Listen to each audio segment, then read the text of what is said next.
So hey Megalithomaniacs, how you doing? We're at a very interesting site just south of Arzachena in Sardinia. This is basically northeast Sardinia, not too far from Olbia, south of Palau. Now this is a Nuraghe site, but it's also got a giant's tomb over the road. It's like two parts to this site, and there's another major Nuraghe site, a kind of pre-Nuraghe site we're going to have a look at tomorrow. But this is dates from about 1400 BC at the earliest phase, and this is like a kind of square Nuraghe. It's not like the classic round, circular, conical Nuraghes that we find. So we're going to have a quick look around. I'll give you some more information. So this just shows you the map of the area, and you can see like the granite kind of outcrops, the way the stones are kind of being worked around. It's sort of thing you find at Machu Picchu in ancient Peru. This is the archaeological map, and this just shows you all the different about, you know, what would have been here originally, the kind of lower level. Whereas I think this I believe is the lower level, and then this I think is the rooms above it. And here's the main Nuraghe here. So let's go in and take a look. You can actually see the main wall here. You can see these massive cyclopean blocks making up the main construction, and then you've got the kind of outcrops over on all around it. So let's go inside it, see what we can see. You can just see like the large stone above it, above the doorway there, these huge stones kind of on the side. So just taking a walk in here. Yeah, this is really quite impressive. It's like Santa Antine. You can see some of the larger blocks. You can see even just at the entrance here, they've got like corbelled roof. They've got huge kind of lintels going across. I'll actually have to go and get my torch, I think, but to have a look at the downstairs part. Let's have a quick look at the higher part here. Let's just take a walk up here. This is very cool. All right. Yeah, and you can actually see giant stones kind of.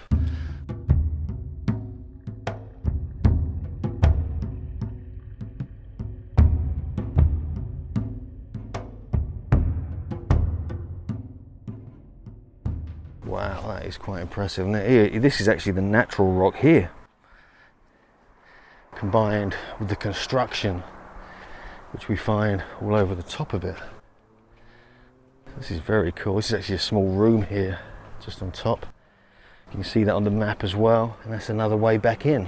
Now, I'm not going to fit in there particularly easily, but that is clearly some kind of entrance. Whether it was not used for people, I don't know. Got a large cut mark just over there, just on the stone there. Ariana and Enrico, we went to a site yesterday. They say these are for like tuning, for like energetic purposes, and we find the same principles developed by David Cowan of the cut marks in ancient Britain. So we're on top of the Nuraghe now. You can see these beautiful mega outcrops. They're like giant megaliths, and you can just see the roof of it here. There would have been further constructions going upwards from here as well. So there's not too much to see. It's pretty rough hewn, most of it. But when you see these original reconstructions of what these Nuraghe would have looked like, oh my god, they're like castles. They're like megalithic castles. They're so impressive. I'll put some images up here so you can get a sense of the style and quality that we deal with when we actually look at these sites. And here's another way down. You can see large stones all over the top there, here as well. This is very impressive, like a megalithic castle here in Sardinia.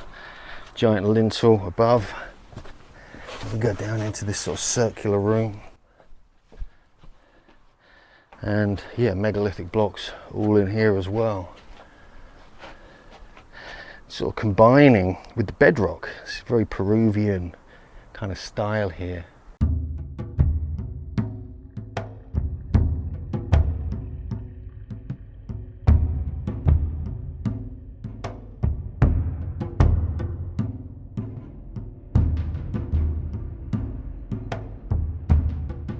So we're just heading out now of this upper part of the site. I'm going to just give you the view from, you know, what you see behind me, giant lintel there obviously. But yeah, you've got a beautiful view of the mountains behind me over there. It's kind of the area we were yesterday. It's where we're going to be going tomorrow to look at this mountaintop Nuraghe village. So we're going to head back down the way we came so you can get a sense. This is where we're going now. We're just going to head back down here, and so you can get like a look at the site with me in the way. But it just gives you a good sense of scale as well. If you actually see the size of some of these stones as you walk down here, it's very, very impressive. It's kind of cool in here as well. But I'm going to have to get my torch because there's a room here I want to look at. So we're just shining the torch in the room that's just on the right as you come in. So you've got this kind of weird shaping, but it just make sure you can see it. I just expand it a little bit. That's as big as it goes actually. So yeah, so this is like the ground. This is what you're seeing on the ground. Then you've got this tholos kind of style going up to the ceiling. We find this on many Nuraghes. We also find this in places like Nuraghe, Nouth, well, before they kind of destroyed it.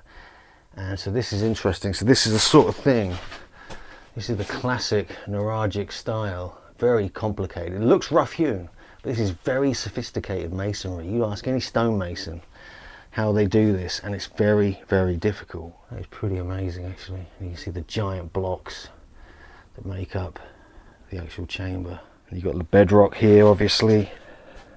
Can't see any type of carvings or anything in here. And obviously that's where we head up to the main part. We've been up already. So we're just heading out now. It's not staying together very well, but yeah, that is an impressive Nuraghe. One of thousands here, you know, possibly tens of thousands here in Sardinia. You can see the outer walls here, giant stones. You've got more giant stones, you've got the sun behind you. You've almost got like cart ruts on this bit of rock down here. Probably not, but worth speculating. And all the way around here, you've got the curved outer wall, and just above there, that's just where we were a few minutes ago, with the kind of one of the outer kind of circular chambers. And the outer wall here, very impressive, like the way it links with the bedrock there. If we look down here, we've got another circular area, smaller rocks here,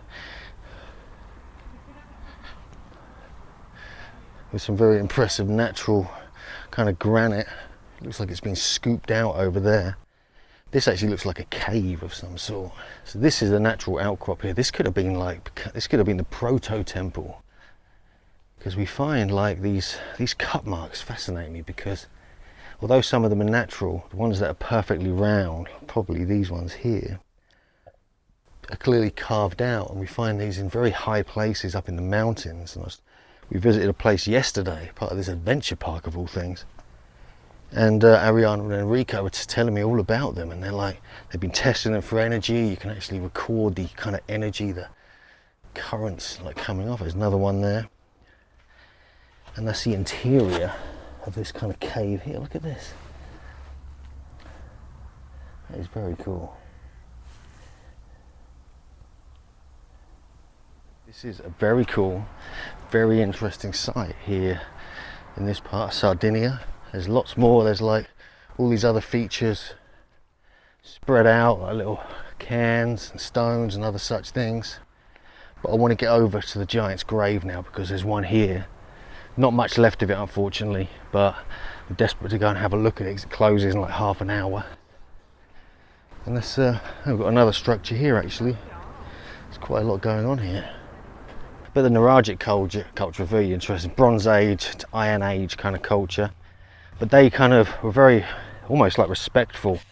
I mean, this could have been like, you know, a tablet stone of a giant's grave or something. There's all sorts going on here, but there's lots of natural outcrops here, so it's difficult to kind of gauge the exactness, if it's ancient, or if it's just part of a natural kind of outcrop. Who knows? But he's almost looks like a dolmen here with a giant cut mark in it.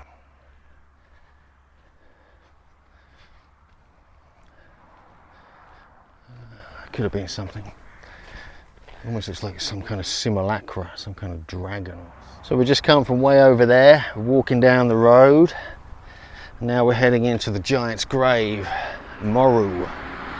Now, not too much left of this one, but its location It's very impressive. You can just see that by all the mountains in the background.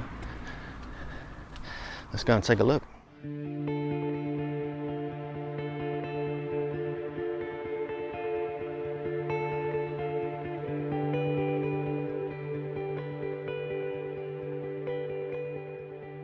So we've got a sign here. We'll just have a look and see what it says about it. There's not too much online about this, but you can see there's not too much left of it just by the plan here.